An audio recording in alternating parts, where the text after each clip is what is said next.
इस कहानी में अब तक आपने देखा कि बृजभान चंदनपुर बाजार जा रहा होता है कि अचानक बारिश होने लगती है और वह बारिश और बाढ़ में फंस जाता है।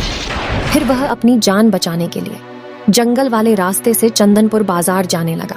चलते चलते जंगल में उसे एक घर दिखा और बृजभान बारिश और बाढ़ से बचने के लिए घर में घुस जाता है। तभी वहां खौफनाक हंसी गूंजी। हंसी इतनी भयानक थी कि बृजभान वहीं बेहोश हो जाता है।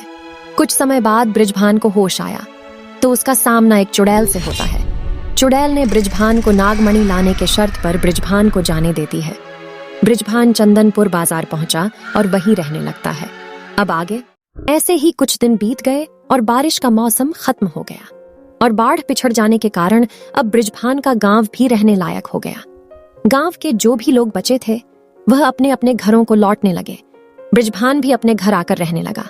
दिन बीतता गया और इधर चुड़ैल को बृजभान के लौटने का इंतजार था। चुड़ैल बड़बड़ाते हुए बोली, बस 2 महीने और बचे हैं। इतना कहकर चुड़ैल ने अपनी शक्ति से बृजभान से संपर्क साधकर बृजभान को धमकी देते हुए बोली, तेरे पास 2 ही महीने बचे हैं।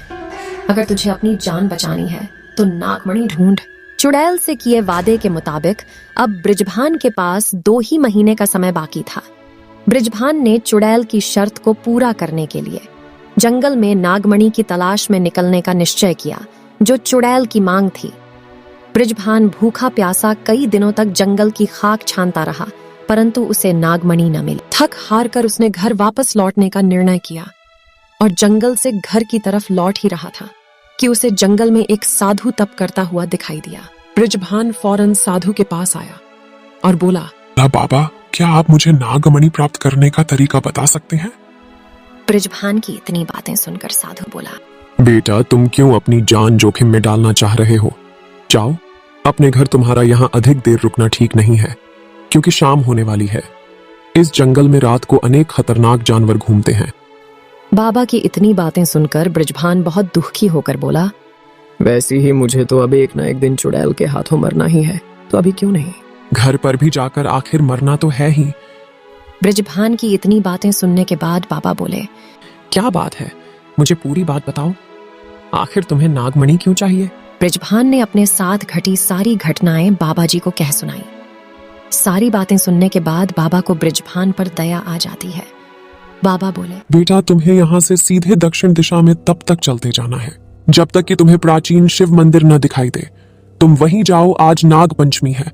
तुम्हें वहीं पर वह भूतिया सांप मिलेगा जिसने इच्छाधारी नाग से नागमणि छीन कर अपने पास रखा है। सुनो, तुम यह भस्म अपने पास रखो। जब तुम्हारा सामना भूतिया सांप से हो तो तुम यह भस्म अपने सीने पर मल लेना। भस्म लगाते ही तुम अदृश्य हो जाओगे और तुम भूतिया सांप के कहर से बचकर नागमणि प्राप्त कर सकते हो।